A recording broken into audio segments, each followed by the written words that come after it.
Good evening and welcome to a Teletown Hall event with Congressman Eric Burlison. My name is Nate Lucas. Congressman, it is great to be with you. Yeah, it's good.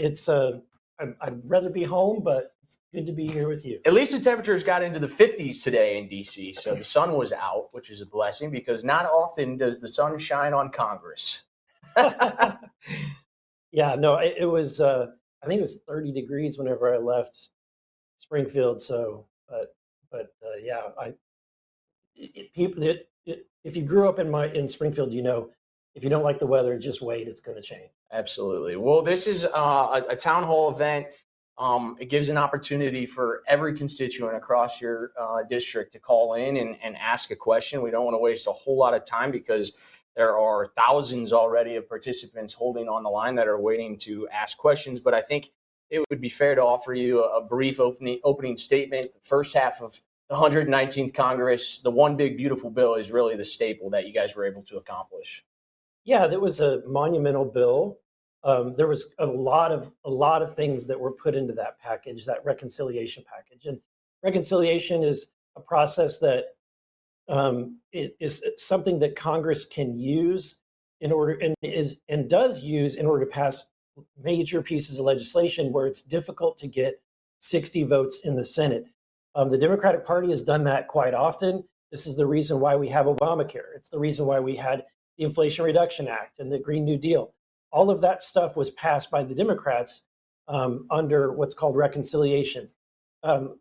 We, for the first time in a long time, because we had the White House, because we have the Senate, and because we have the House, a very slim majority in the House, we were able to do reconciliation as well. And what we chose to do within our reconciliation package is to deliver on Trump's campaign promises to extend or make the Trump tax cuts permanent, which we did.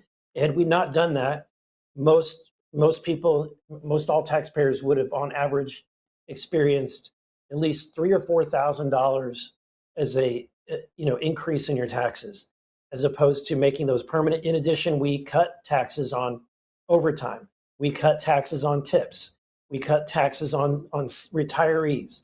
And so there was a lot of tax reform that's really beneficial, and hopefully people will start feeling the benefits of that as you go to file your tax return this year. In addition, there was some other wins that I was able to get. We were able to, I'm strongly pro-life. We were able to defund Planned Parenthood for at least 1 year. That was the first time that Congress has been able to do that. In addition, we were able to eliminate the NFA tax on firearms. That was something that I personally shepherded through the process. In front of the conference, whenever they were taking ideas, I went to the microphone and said, if we're going to talk about tax laws, we should eliminate the tax law that I think, and many of us all agree, is unconstitutional, which is a secondary tax on some firearms components. And I say components, in other words, they're not the firearm. Things like a suppressor or a tax on the length of the barrel, okay? And so all of those things are now zeroed out. There's more work that we can do in the paperwork process, but at least that we got, for the first time in decades, a win on the Second Amendment. And so in addition, we were able to codify a lot of Trump's executive orders, particularly when it comes to the permitting stuff.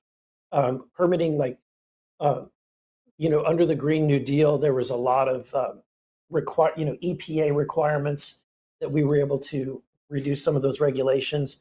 In addition, we were able to scrap all of the Green New Deal,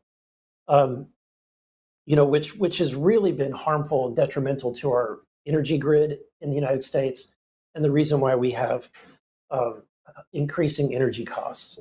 So we were able to get some of these huge wins in the One Big Beautiful Bill, but I think that we have more work to do. So during the debates about what we were going to put into the bill, I personally was requesting that we do healthcare reform. And I think that what leadership did not want to do that. They thought that it was a bridge too far. And I think that the political dynamic that we're feeling today indicates that I was right, that we should have addressed healthcare, and I don't think it's too late. So we'll talk about that later, I think. But yeah, at the end of the day, my team, including you, Nate, and everybody on our team during the government shutdown, we didn't let that time go to waste. We dedicated everyone's time to researching all of the best and brightest healthcare policies that are out there, or bills that are being proposed, and then how we might be able to put those together in a comprehensive healthcare reform package. And so we led on that. We called it the MAHA Act, and we have delivered that to leadership. We've gotten a lot of attention, a lot of eyeballs on this solution as a Republican alternative to Obamacare, to the point where Rand Paul's office has reached out to our office. They want to work together on co-leading this legislation. And so it's something that I'm excited about, but we're going to have to push really hard to make the rest of my colleagues want to tackle healthcare, because Republicans just generally don't like to talk about healthcare, but I do. Please, if you are on the line, the way to ask a question is *3. So *3 on your phone. We will get you in the queue. We have screeners standing by to get your questions in the queue, and we will get rolling with those. Briefly, though, in the last 2 weeks since the new year, there have been some benchmarks that are being hit to lay the groundwork for the second half of the 119th. Kind of started with the Republican Study Committee coming out with a budget, which you were heavily involved in. In fact, by my count, 6 of your sponsored bills were in that budget proposal. Mm-hmm.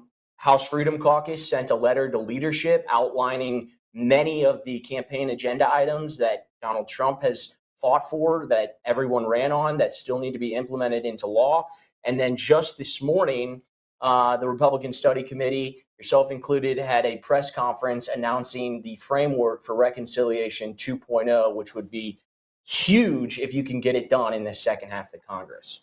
Yeah, all of that is designed, all of these efforts are designed to try to build momentum to get the rest of our conference, give them the courage and the energy to actually take action. Look, folks, I don't want to, before I ever got up here, I would watch the Republicans in Congress and oftentimes be disappointed that they didn't do enough, that they didn't take advantage of the opportunities that they were given. And I particularly thought it was awful whenever when they had a chance to finally repeal Obamacare and they didn't do it.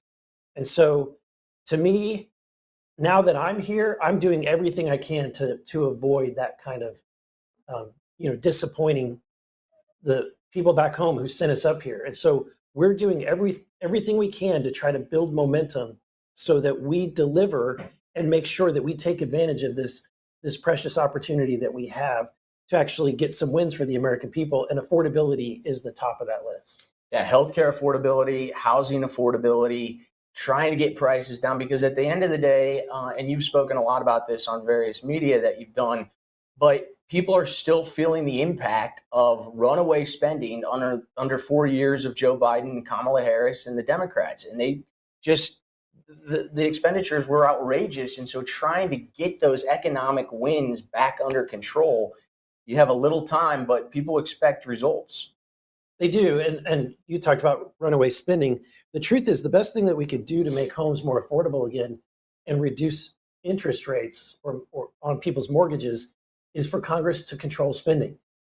The more that we spend, the more we have to go into debt, which means that we have to go out on the market and buy debt.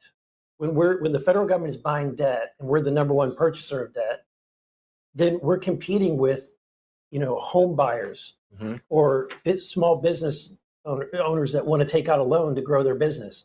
And as a result, that is artificially keeping the interest rates high. So if Congress if we can restrain spending, then we will see a reduction in interest rates, and that'll be helpful for a lot of people. But in addition, there's a lot of creative ideas that we could do to make housing more affordable. And one is to try to add more homes into the inventory by encouraging people that have a second home to sell that to a first-time home buyer. And you can do that because a lot of people who have a second or third home have to pay capital gains tax to sell that rental property, right? And but if we gave a window of time where there is a reduced amount of capital gains on the sale, so long as you're selling to a first-time home buyer who is a U.S. citizen, then I think that we can really put a lot of homes on the market and hopefully give a lot of people the opportunity to have the American dream, right? So that there's a lot of really creative ideas in that regard. But at the end of the day, the biggest thing that's eating up the affordability problem is healthcare. So 20 years ago, when my wife and I entered the workforce and I started working at Cox Health and she was working at a manufacturing company, Tut Hill Vacuum and Blower, we we were able to afford a 3-bedroom, 2-bath, 2-car garage home.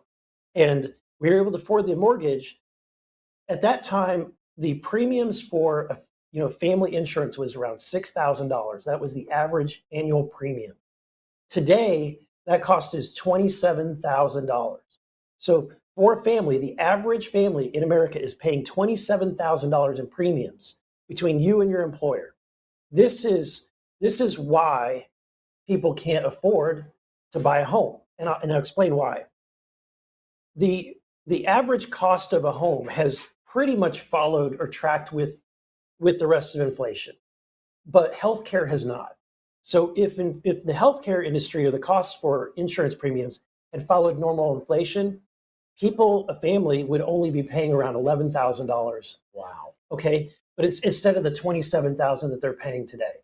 So that's a huge amount of money that has to come out of people's paychecks that they otherwise would have been able to use for buying a car or buying a home, right? So just imagine if you could have $16,000 as a family in your pocketbook each year, suddenly things start becoming a little bit more affordable. And that's why we have to fix this problem. And we can't afford to let the healthcare costs to explode at the same rate that it is. Eventually people won't be able to afford anything if we continue to let it and we don't reform healthcare. All right, just as a reminder, you need to hit *3 if you're waiting on hold. Hit *3, and we have screeners standing by to field your questions. Let's get to a question here. Max in Joplin. Max, what's your question for the congressman?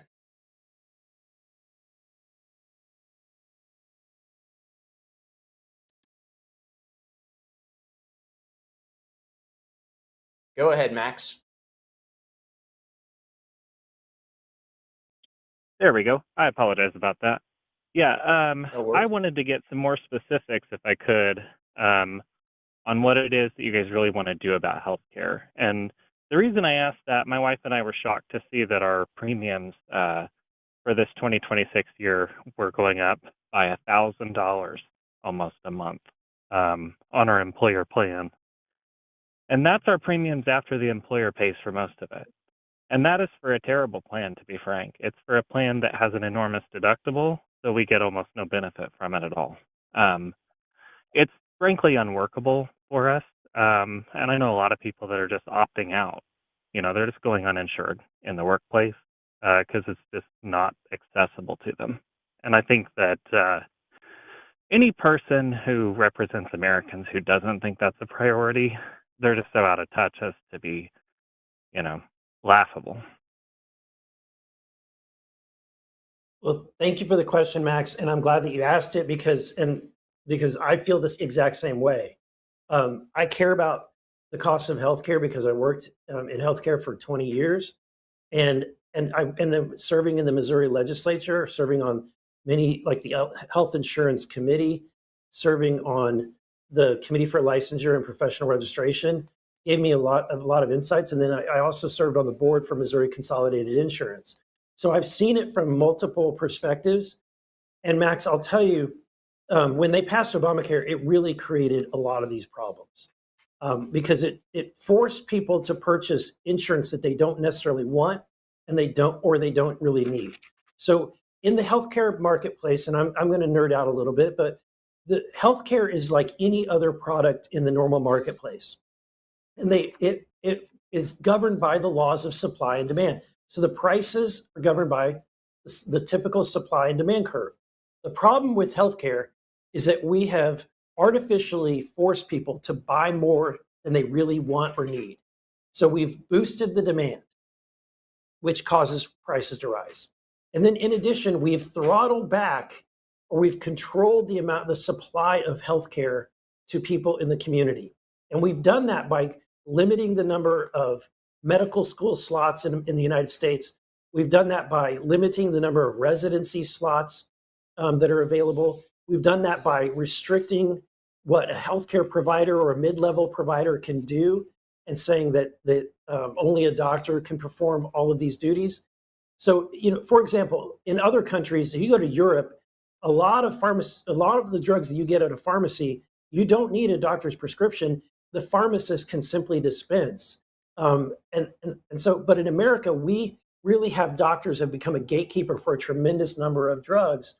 And as a result, it requires an office visit. It requires people have to wait and get that appointment, on and on and on. What we've done with making people have to purchase more insurance, the best analogy that I can give, if government took over the pizza business and we regulated pizza like we do health insurance, we would pass a law that said no one can buy a single person cheese pizza. Every time you buy a pizza, you have to buy a double deluxe, with all the toppings. Even if you don't want the toppings, you still have to pay for it. And so those are the two sides that are driving up the healthcare costs. And the way that you address it is, one, increase the supply of healthcare professionals. So if you increase the supply, that's a good thing. People have access and more readily access to doctors, and doctors will have to compete for that, which means competition is a good thing. Competition keeps prices or wages down. In addition, we need to free people from this forced system where you have to buy your insurance through the ACA or through your employer. As you mentioned, Max, you said you're on an employer plan. Employer plans are going up, and the reason is that we have overly regulated what they have to buy. So our plan does exactly what Donald Trump said when he truthed out, that at the end of the day, we need to send the money to the people and let the American people, let the patient purchase the insurance that's best for them. So, Max, a lot of the times people complain about health insurance. It's because you're not making the decision. So when your employer picks what insurance product that you get to have access to, they're picking your network. So they're picking, you said you're in Joplin, Max, is that right? Yeah. So your employer picks Freeman or it picks Mercy. You don't get that choice, which means that you don't get the choice of, if you like a doctor in one network and it's not in your network, then tough. It means that your employer picks what prescriptions are covered under your insurance plan and what prescriptions are not covered. So a lot of the complaints that people have about the healthcare industry stem from the fact that you don't have any control over what insurance product is available to you to purchase and what network you're in. So we're taking that same employer money, giving it to the employee in a health savings account, along with any kind of government subsidy that people might qualify for. And then in addition, any money that you would like to put into that account tax-free. People can invest up to $25,000 per individual into this plan. We call it the MAHA account. And in this account, once the money is in there, it goes in tax-free. Any unspent dollars will grow tax-free, right? They'll be invested and they will grow tax-free. And then when you spend it, you don't have to pay taxes on the money coming out. So it's a triple tax advantaged account that will really give choice back to people. So, for example, if you like a health sharing ministry plan, you can pick that. If you want to do an association plan, you could do that. If there's a state-sponsored insurance plan that's more affordable, you could pick that.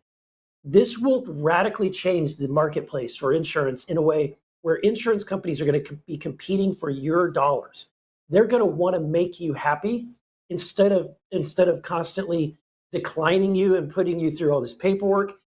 Insurance companies are going to treat you like the customer that you should be treated, and they will give you the prices that you can afford. So that's the core engine of the healthcare reform package. And I could go on and on. There's a lot of things that are in that package, but that's the core engine. Well, it's a very complicated topic, and it takes a lot of discussion, and that's why Americans have been saddled with Obamacare for however many years. Yeah, but if you want more information, we have done a lot of videos. So if you go to my website or go to my YouTube page, Rep. Eric Burlison, you can see that I've done some pretty boring, long videos that go into detail about our MAHA plan. All right, just as a reminder, hit *3 if you'd like to ask the congressman a question. Let's go to Charles Taggart. He has a question on general affordability. Is Charles still with us? He may have dropped off. Let's go to Mindy. Mindy has a question for the congressman. Mindy, you're live on the air.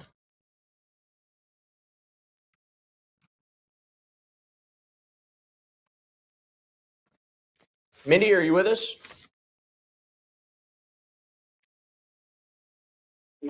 Sorry, I had it on mute, so you didn't hear my dog bark. Hi, this is Mindy. Hi, Congressman. This is Mindy from Springfield. And my question is regarding the budget. It's set to expire partially here in a few weeks, and you know, it was really, really daunting what we went through last fall with how long it stayed closed. I have family members that were really affected by that, and I'm really concerned that that's going to happen again. And I'm just wondering what's going on right now. Are there talks going on, or you know, are people coming to the table and discussing things so we don't go through that again? Well, Mindy, I have to agree with you. It was excruciating to go through the shutdown. What was really frustrating is that for what reason did the Democrats refuse to allow us to open the government?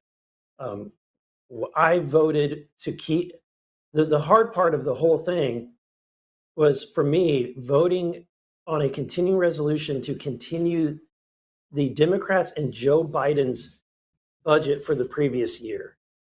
And yet, we knew that was what would be necessary in order to keep the government open, and we did. So, but unfortunately, the Democrats just wanted it to be shut down, and they wanted it for political reasons. Luckily, we got out of it. But since we got out of it, we've passed approximately 8 of the 12 appropriation bills, and we're set. 6 of the appropriation bills. This week, we're planning to pass tomorrow. We're going to pass 2 of them. So we'll be up to 8. And then next week, we'll be passing the remaining 4. The more bills that we get passed, the less the impact of a shutdown will be.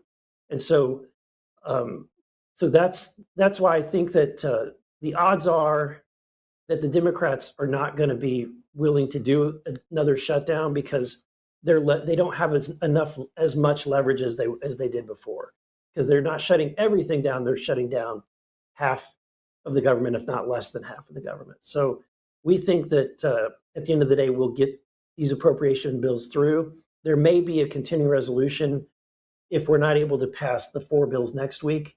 They may do a CR until we're able to get those passed. But at the end of the day, I would bet, Mindy, that we're not going to go into shutdown. If we do, it's because the Democrats have lost their mind, and they're trying to create a dynamic around this. The shooting that happened was an unfortunate shooting in Minneapolis, but it's not a reason to shut down our homeland security. And so the Democrats are threatening that they will do that, that they'll do the shutdown if to stop funding for homeland security. Hopefully there's some sane minds in the Democratic Party. And there's some people over there. In fact, my neighbor next door is a great member of Congress who's a Democrat. He and I have conversations all the time. And he's not unreasonable. He's a very reasonable individual. Unfortunately, he's leaving. And he's leaving. I think he's had enough. He's had enough of his party, and he's leaving. But there are some that I think will see reason and join us to keep the government open. All right, we've got another caller here. Richard is on hold. Richard, fire away with your question for the congressman. Hi there. My name is Rich Rollins. I live in Springfield. I don't really have a question for you, Congressman, but I demand that you bring forth articles of impeachment against Donald Trump on the House floor for his blatant lies, his unconstitutional moves. This man is a maniac, and he's got to be taken out. Thank you very much. Well, thank you for expressing your opinion. I disagree with that view. I don't agree with the president on everything, but I certainly don't think that it warrants attempting to impeach the president. And so I appreciate your view, and I'll gladly hear it. I just don't necessarily agree. One thing that's important to point out about some of the stuff regarding Venezuela, you've been pretty transparent about the fact that the administration has come over and spoken to both chambers, the Senate and the House, in regard to what they're trying to accomplish over there. And while some of it you probably can't disclose, at least they're being transparent with the body. Yeah, we went into a secure compartmentalized facility, and were briefed by Secretary Rubio and General Kane and others about the activities in Venezuela all before the removal of Maduro happened. And so in addition, I had a personal phone call with the secretary as well, and was able to ask a lot of questions just to make sure that they understand that they need to follow the Constitution, and that if they're going to go into any kind of extended war or any kind of action conflict, that they're going to need the permission of Congress. And so I feel comfortable. And then we had another secure briefing immediately after the removal of Maduro and the arrest of Maduro. So and in those briefings, they were very transparent about their plans and what they had accomplished.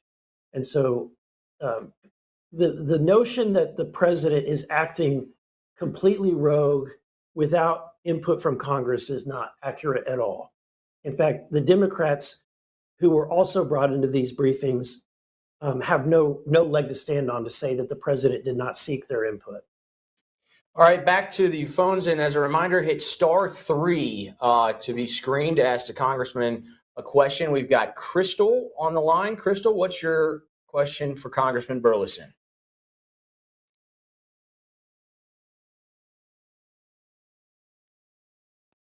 Crystal, are you with us?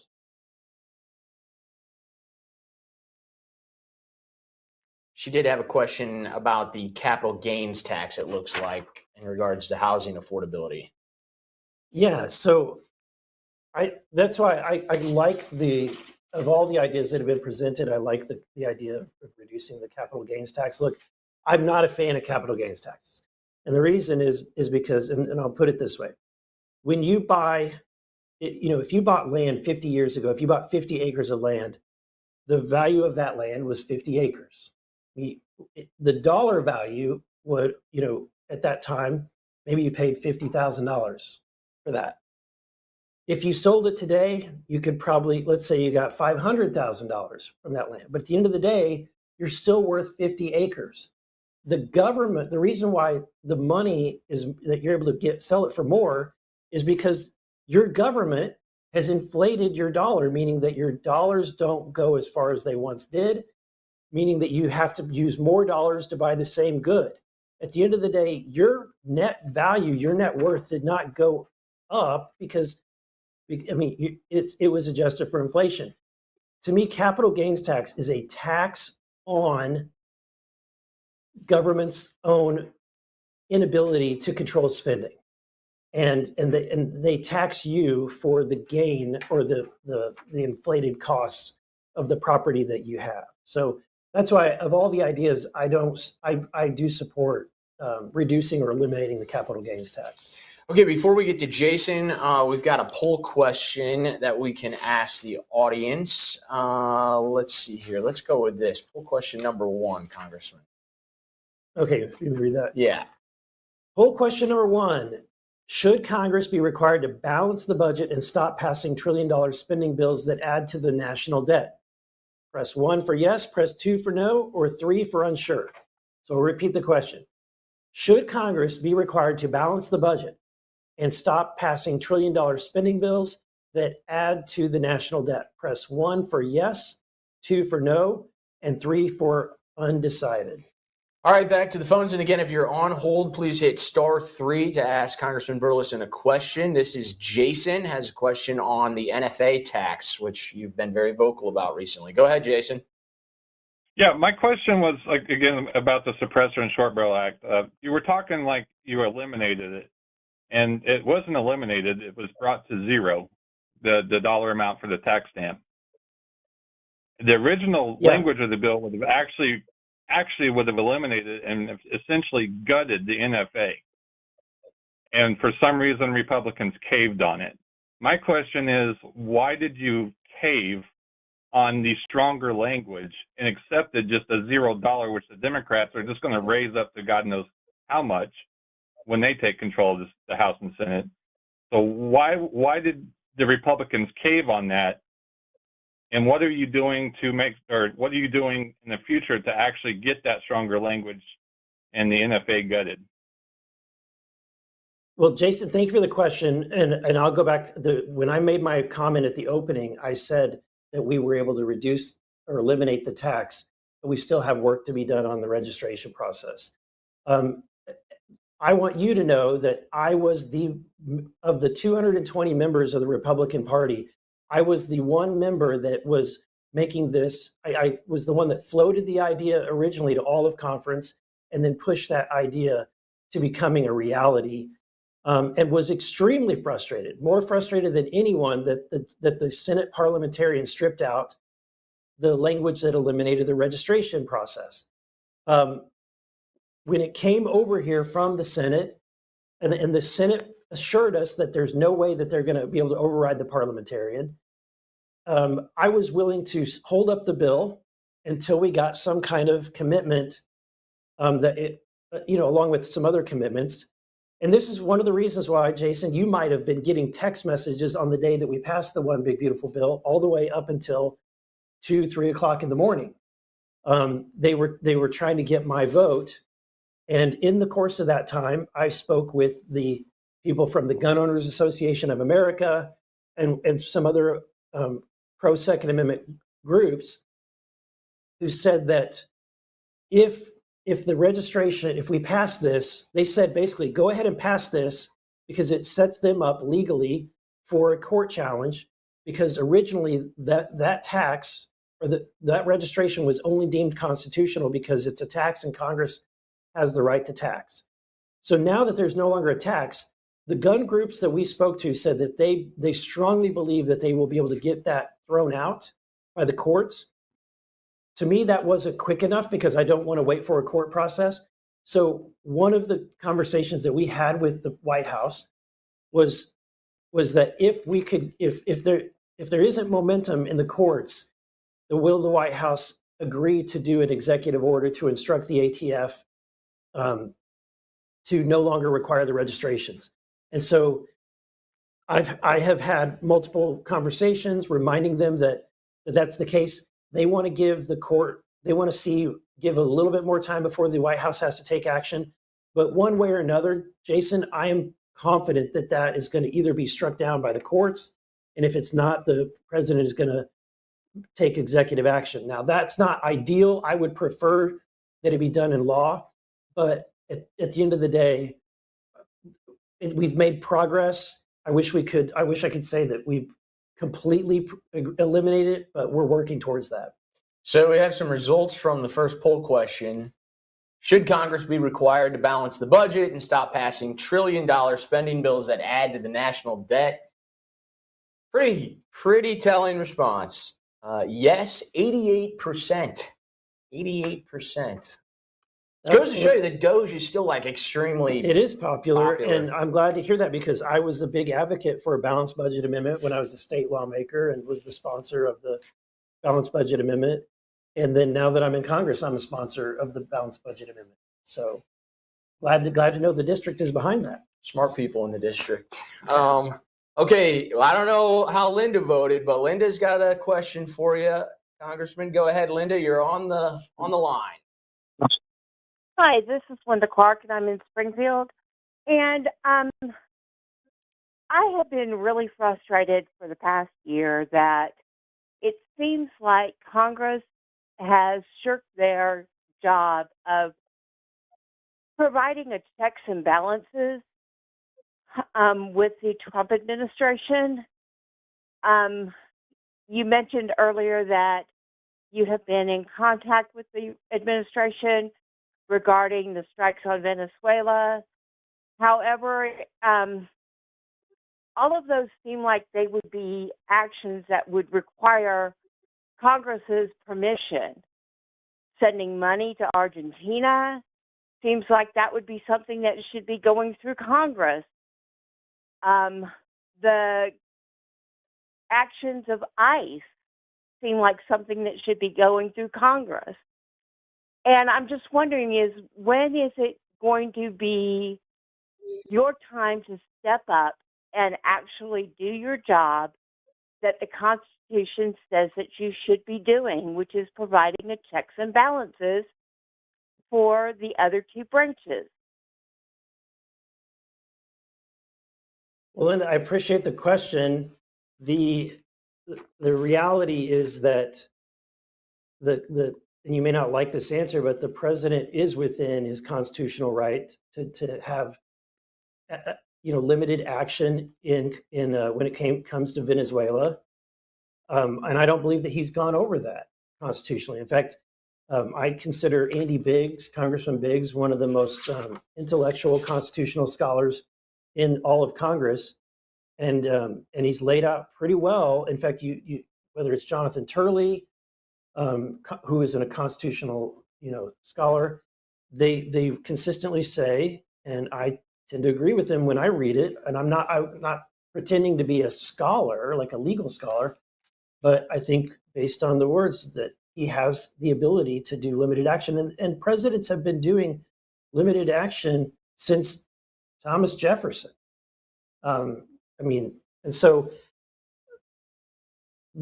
when and if there is some kind of action that the president is taking that I feel is unconstitutional, then at that time, then we'll have a conversation, and if necessary, I may step forward. But I don't feel that this president. I think that politically, the left and a lot of people they don't like what he's doing, but it doesn't mean that what he's doing is unconstitutional. As a reminder, hit *3 if you've got a question for Congressman Burlison. Jim is waiting to ask. He's got a question on the Fed. Go ahead, Jim. My name is Jim McCarthy, live in Shellknob. I'm 89 years old, and I've got a question on the Fed. It seems that the Federal Reserve, with all of its influence over the economy, has been in business for 100 years. It is not a federal agency. It has no reserves, and in fact, it is a banker's cartel. And I'm wondering, why has it never been audited in that 100 years? Would you think this is about time to do it? Yeah, Jim, I agree with you. I call the Federal Reserve the creature from Jekyll Island because that's where it was created. It's a banking cartel, in my opinion, and I totally agree with you.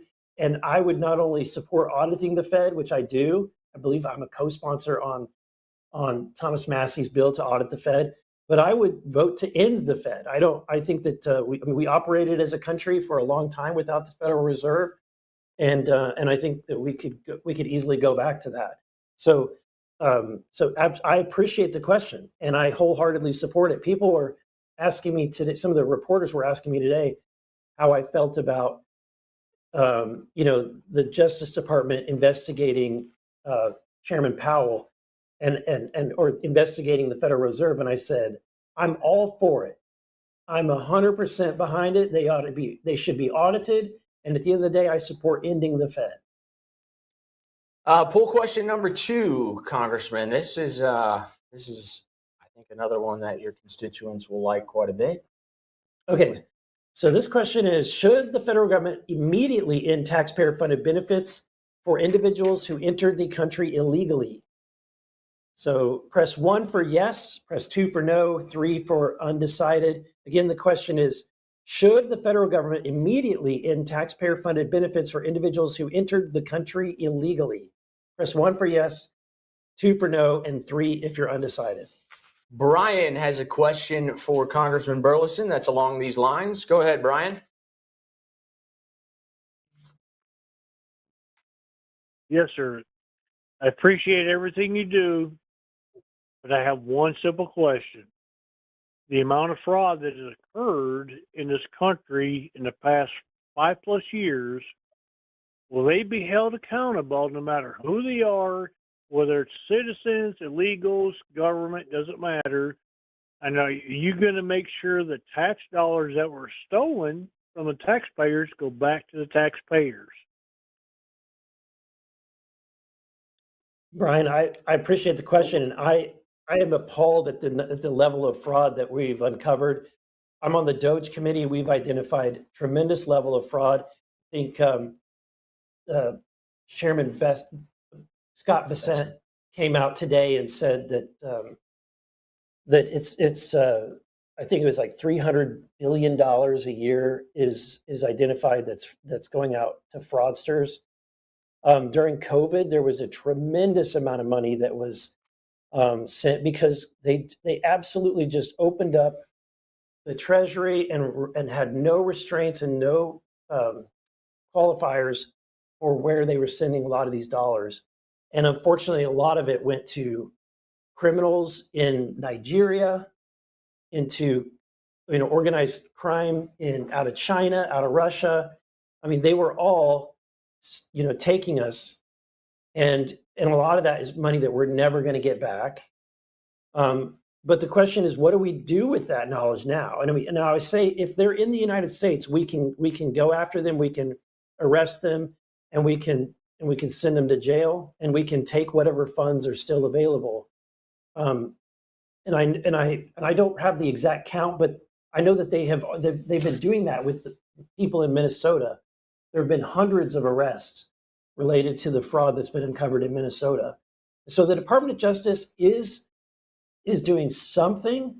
I would tend to be disappointed in the level of their activity. I think that there's a lot more that they could do. Now, in their defense and Pam Bondi's defense, the problem that they're facing is they are shorthanded. They do not have the personnel that they need. And the Democrats are holding up all of Trump's appointees to the Department of Justice. So the part of the problem is that they're not able to get people appointed to the Department of Justice who would be able to actually, follow through on these investigations, go after these dollars, go after the fraudsters. But the Democrats are holding up those appointments. Says something too when you had like a 20-something-year-old YouTube influencer who exposed all of this over the Christmas holidays. Like, where's the media been on all of that? It's just astonishing what he was able to uncover in like a day or two going around Minnesota. Yes. The poll results for question number 2: should the federal government immediately end taxpayer-funded benefits for individuals who entered the country illegally? 82% yes. So again, 80-20 issue.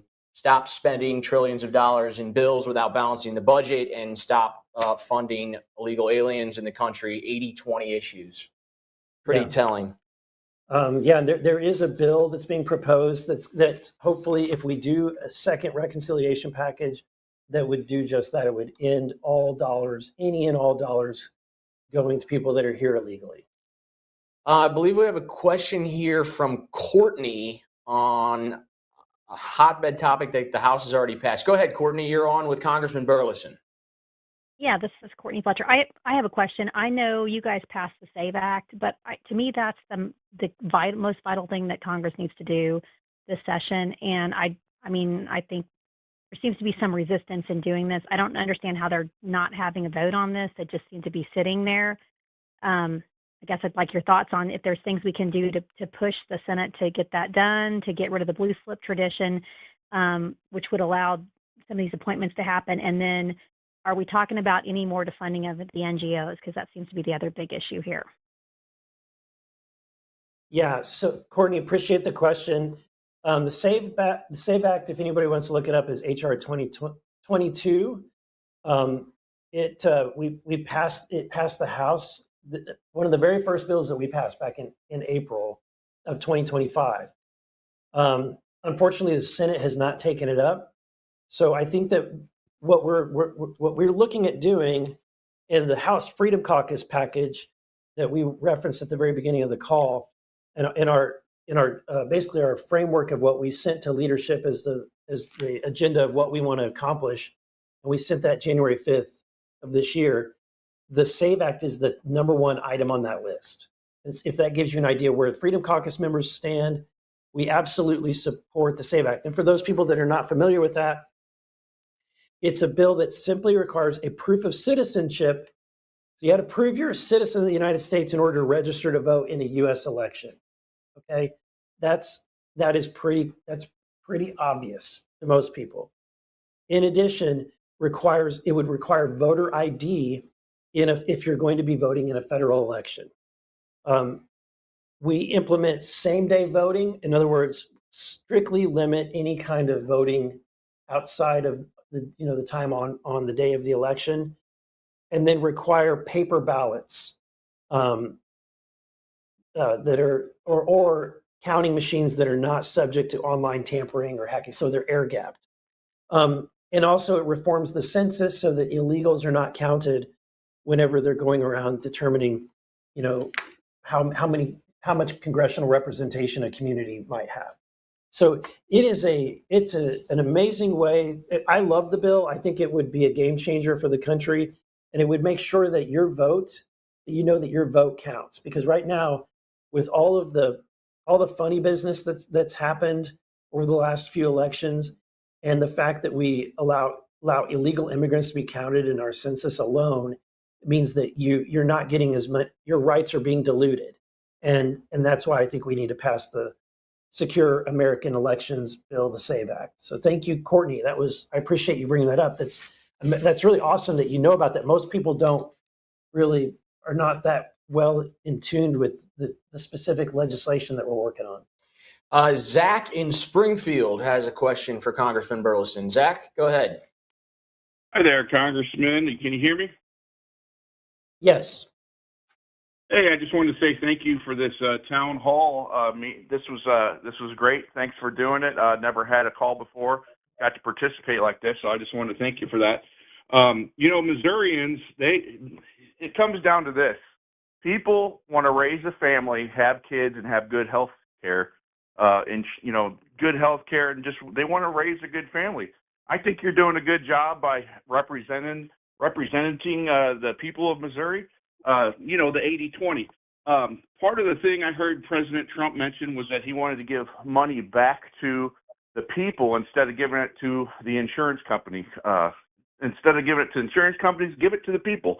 The Flex card that they have right now, that you could put $3,000 tax-free away, and then you can use that for your health insurance. We use that in our family. We think that's great. Maybe that should be increased.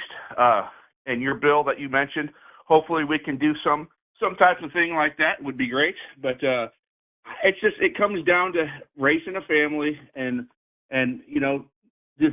just trying to live a good life. And we have you in office to be our voice. And I hope that you keep our voices and listen to all sides. But when it comes to the 20%, the rhetoric, like the guy said about impeaching Trump and taking him out, we cannot allow that type of talk after our president almost been assassinated multiple times. So don't put up with that, and keep going. And I appreciate you doing this. Thank you. Thank you, Zach. I appreciate the comments. When it comes to healthcare, that's what my plan is, the MAHA plan. We're really trying to follow, because I think it's very popular. Give the money to the people and let the people buy the insurance that best suits you, that you want to buy. And any unutilized funds will grow, so you can save it for a time that you may have higher health expenses. But at the end of the day, you're able to put money aside. In addition, one of the things I did not mention is that we empower you to donate So if somebody is in need of charitable help and you've got like someone, maybe people know about somebody in the community that's having a difficult time, or a family that's going through a difficult time, they've got difficult health issues, then people can make a contribution through a charity to people's individual MAHA accounts.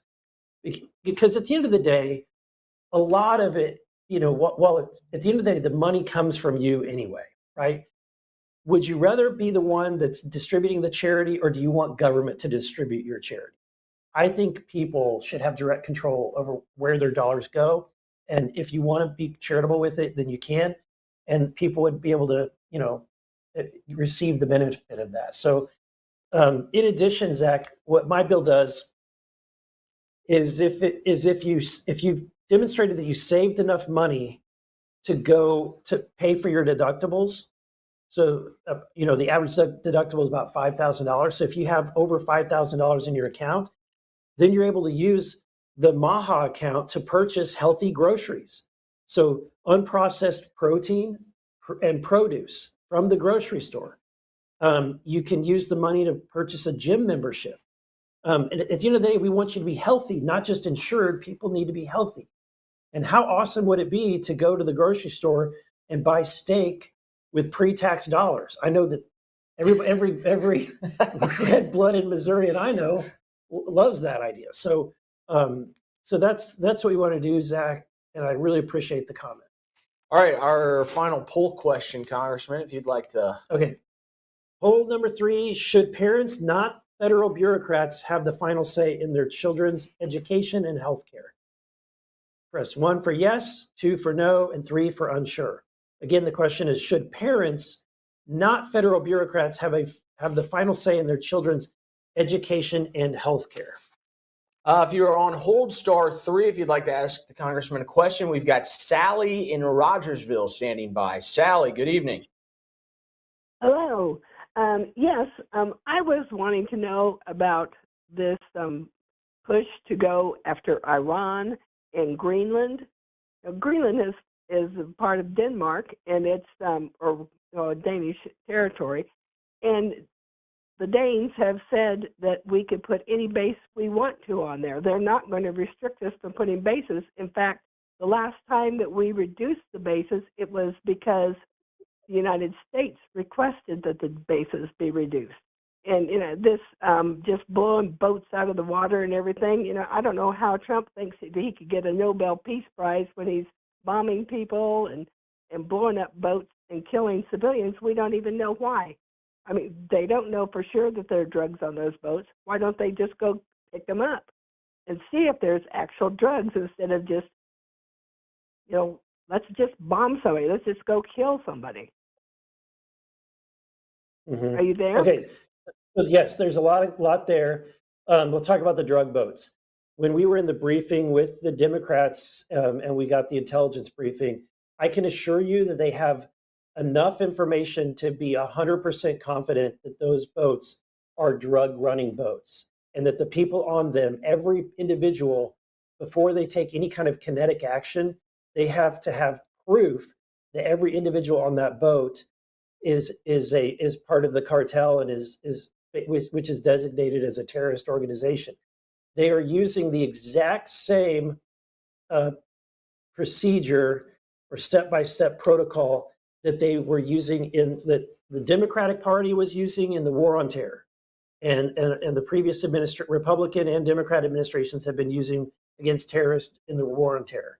So it is not at all unique for Trump to use that exact same protocol when it comes to narco terrorists. When it comes to Iran, I think that by and large, most people are pleased with the result.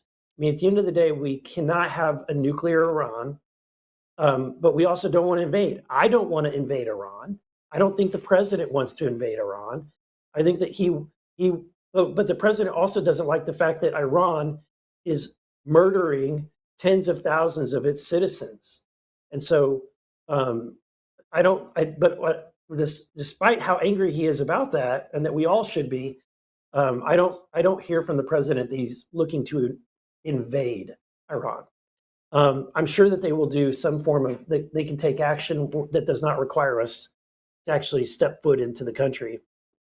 And then regarding Greenland, look, I don't think the president has any real, I would be willing to make a wager, but I mean, I don't gamble, but I really do not think the president will ever use any kind of hostile action to take Greenland.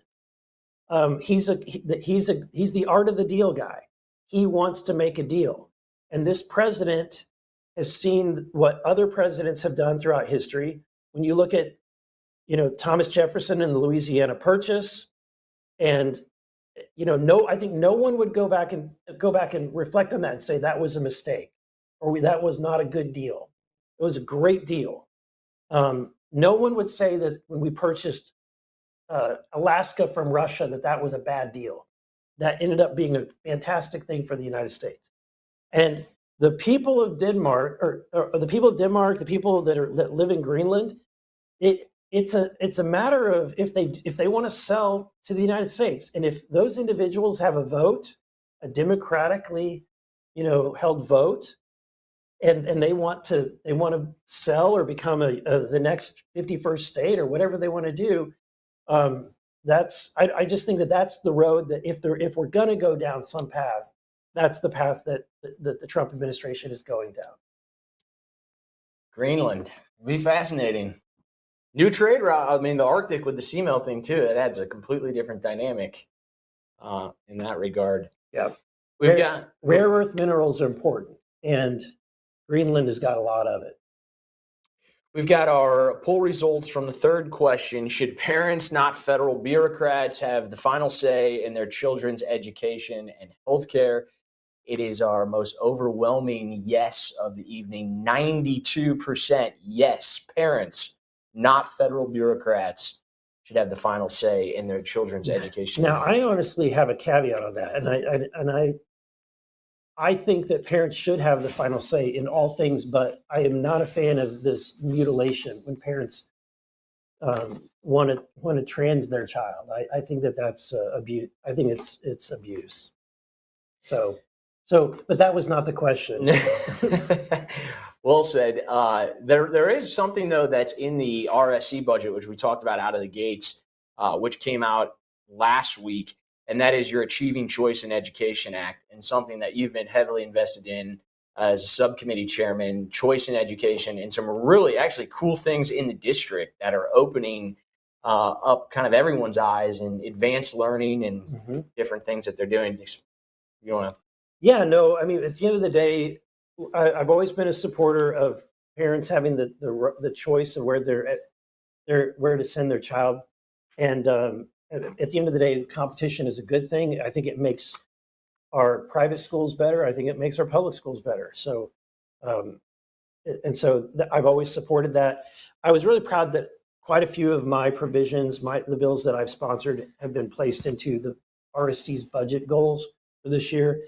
First one is the Judicial Review Timeline Clarity Act. It basically sets firm deadlines for any challenging lawsuits that are challenging any kind of permit structure. So this is to stop a lot of the delays, years and years and years long delays through legal challenges that happen whenever any kind of public infrastructure project begins.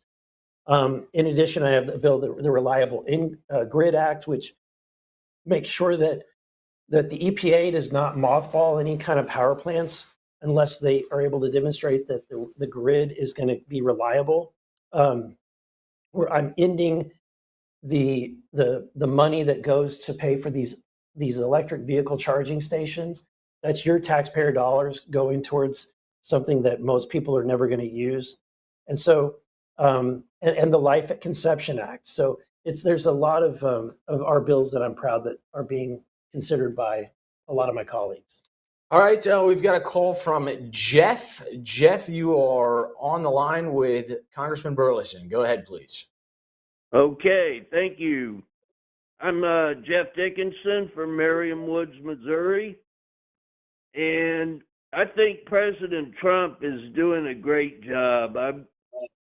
I've never seen a president like him in my whole life, really.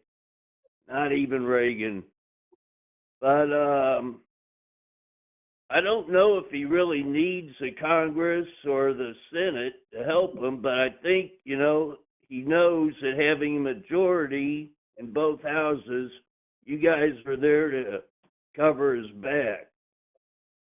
But the midterm elections are coming up, and I want to know, does the Republican Party have a plan to convince the American people that they should keep their majority or possibly even increase their majority? Thank you. Well, thank you, Jeff. That is exactly where I'm at right these last few weeks. That is exactly the point that I've been trying to make to our conference. Yes, we accomplished a lot in the One Big Beautiful Bill. They are calling it the Working Families Tax Cut. I still call it the One Big Beautiful Bill.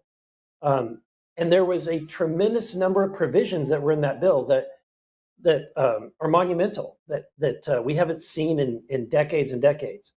And there's some of my colleagues that want to basically rest on that and run on that alone. And I do not agree with that whatsoever.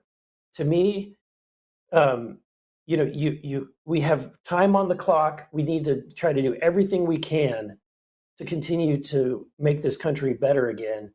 And a lot of that includes making the Trump executive orders permanent. While we were able to do about 40 executive orders, make those permanent in the One Big Beautiful Bill, Trump has issued about 150 executive orders, if not more. So there's a lot of things that we can make permanent that we should be passing and making permanent. And then in addition, Jeff, I really think that we have to deal with that healthcare issue that we've talked about on this call a lot.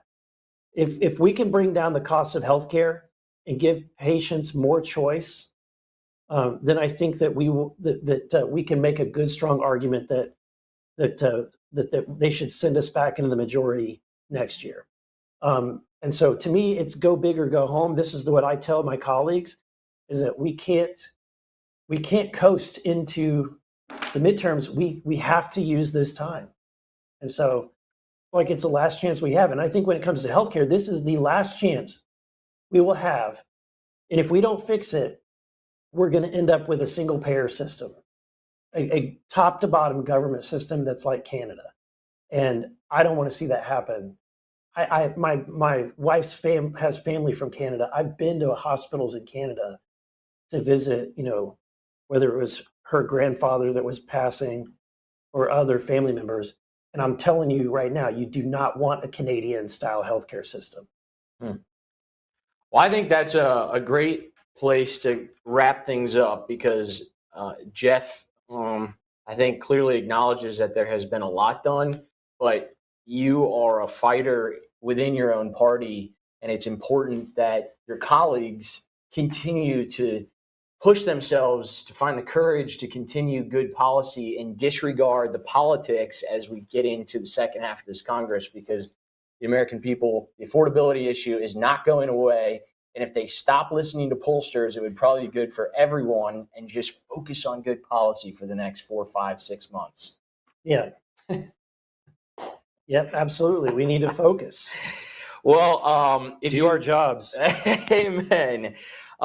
If you don't already, please, you can go to burlison.house.gov and subscribe to the Congressman's newsletter that comes out every Sunday after a session week, the Burlison Brief, which folks, again, can subscribe at burlison.house.gov. Follow Rep. Eric Burlison on YouTube, Facebook, X. It's the best way to stay up to date with all of everything. And Fresh Freedom. And Fresh Freedom. I was just going to get there. That was going to be the final plug. Okay. But Fresh Freedom, if you're not familiar, there's a Fresh Freedom podcast on YouTube. We also post it across Rep. Eric Burlison's social media platforms, and it's kind of some inside baseball behind the scenes.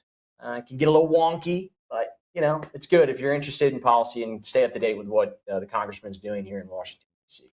Thank you. Any final thoughts for your constituents? Well, I would say it's an honor to serve you and represent you. I think that I love being from Southwest Missouri. I come home every weekend because I've got to get out of this insane town and come back home and talk to real people. And I love it when people come up to me whether it's at the airport or a grocery store or at church, wherever I'm at. And, sometimes people will be blunt with me and they give me the hard truth. But at the end of the day, I greatly appreciate it, and I want you to know how much I feel a true honor and privilege to represent you here in Washington, D.C. Good deal. Well, thank you, Congressman. And thank you to everybody for tuning in to the town hall event from all of us with Team Burlison. Good night.